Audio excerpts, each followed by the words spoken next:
ഇന്ന് മക്കൾക്ക് 4 മണിക്ക് കഴിക്കാനായിട്ട് പഴംപൊരിയാണ് തയ്യാറാക്കുന്നത്.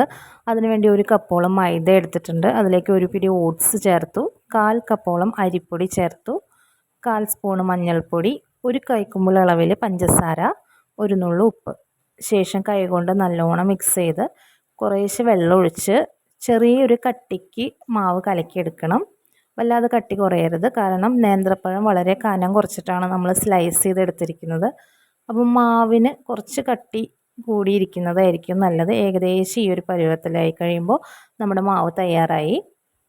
നേന്ത്രപ്പഴം 2ആയി മുറിച്ചിരിക്കുകയാണ്. ചെറിയ ചെറിയ പഴംപൊരികളാണ് ഉണ്ടാക്കുന്നത്. വലിപ്പം കൂടി കഴിയുമ്പോൾ കുട്ടികൾക്ക് തന്നെ അതൊരു ഇഷ്ടക്കേട് വരുന്നുണ്ട്. അതുകൊണ്ട് ചെറിയ പഴംപൊരിയാണ് ഉണ്ടാക്കുന്നത്.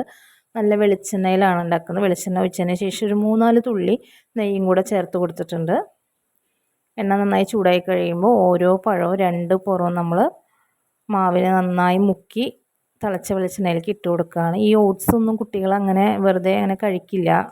അപ്പോൾ ഓട്സൊക്കെ നമുക്ക് ഇതുപോലെ ഓരോ പലഹാരങ്ങളിലൊക്കെ ചേർത്ത് കഴിയുമ്പോൾ അവരങ്ങനെ കഴിച്ചോളും അറിയാണ്ട്. അതുപോലെ കടിക്കാനും ഉണ്ടാവും, കറുമുറാന്ന് കടിക്കാനും ഉണ്ടാവും ഓട്സൊക്കെ ചേർത്ത് കഴിയുമ്പോൾ.